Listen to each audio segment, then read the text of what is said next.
Assalamualaikum warahmatullahi wabarakatuh. Perkenalkan, nama saya Mega Putri Prasetyo, kelas 10 MIPA 2, absen 22.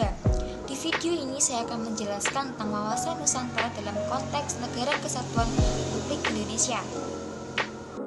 Wawasan Nusantara. Wawasan Nusantara berasal dari dua kata, yaitu wawasan dan Nusantara. Istilah wawasan berasal dari kata wawas yang berarti pandangan, tinjauan, atau penglihatan indrawi. Adapun istilah Nusantara dipergunakan untuk menggambarkan kesatuan wilayah perairan dan gugusan pulau-pulau yang terletak di antara Samudra Pasifik dan Samudra Indonesia, serta terletak di antara benua Asia dan benua Australia. Pengertian wawasan Nusantara melahirkan beberapa opini, di antaranya dari Profesor Dr. Wan Usman, Kelompok Kerja Wawasan Nusantara, dan TAK MPRR tahun 1993 dan 1998. Wawasan Nusantara memiliki dasar ajaran yang terdiri dari dua. Yang pertama, Pancasila sebagai landasan ideal, dan yang kedua adalah Undang-Undang Dasar Negara Republik Indonesia tahun 1945 sebagai landasan konstitusional.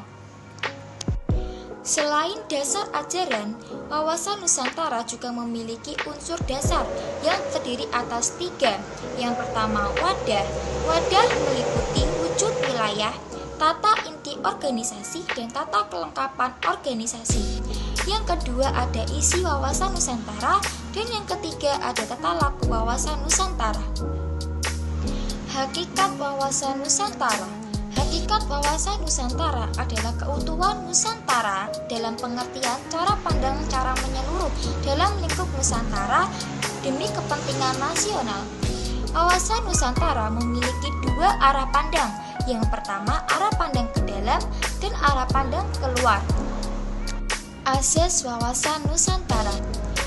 Wawasan Nusantara terdiri dari 6 asas. Yang pertama, asas kepentingan bersama, asas keadilan, asas kejujuran, asas solidaritas, asas kerjasama, dan asas kesetiaan. Perwujudan wawasan Nusantara. Wawasan Nusantara dapat diwujudkan dalam 4 bidang. Yang pertama, bidang politik, bidang ekonomi, bidang sosial budaya, dan bidang pertahanan dan keamanan. Kedudukan wawasan Nusantara. Kedudukan wawasan Nusantara adalah posisi, cara pandang, dan perilaku bangsa Indonesia terhadap dirinya yang kaya akan suku bangsa, agama, bahasa, dan letak geografis wilayah. Fungsi wawasan Nusantara. Wawasan Nusantara berfungsi sebagai pedoman, motivasi, dorongan, dan rambu-rambu untuk melakukan kebijaksanaan tindakan baik dalam tingkat pusat maupun tingkat masyarakat. Tujuan wawasan Nusantara.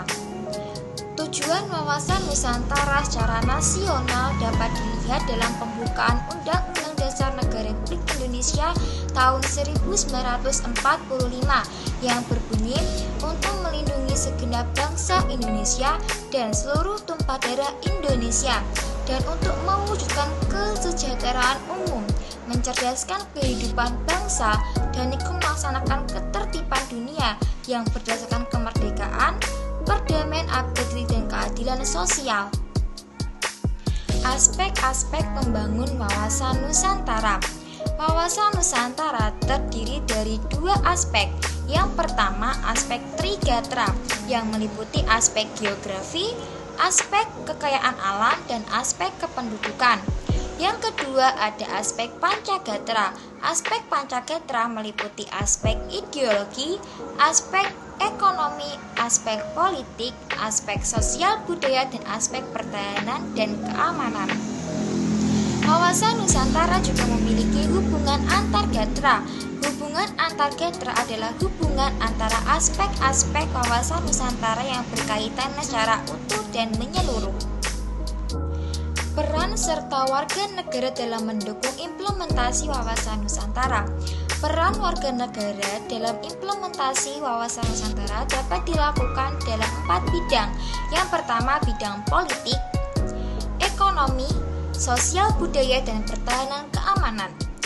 Untuk para siswa juga dapat mendukung kegiatan implementasi wawasan Nusantara dengan cara menjunjung tinggi hukum, menjaga kebersihan dan kesehatan lingkungan sekitar, mendukung persatuan bangsa, dan memiliki budi pekerti luhur, berdisiplin dalam bermasyarakat, berbangsa, dan bernegara. Sekian penjelasan dari saya. Wassalamualaikum warahmatullahi wabarakatuh.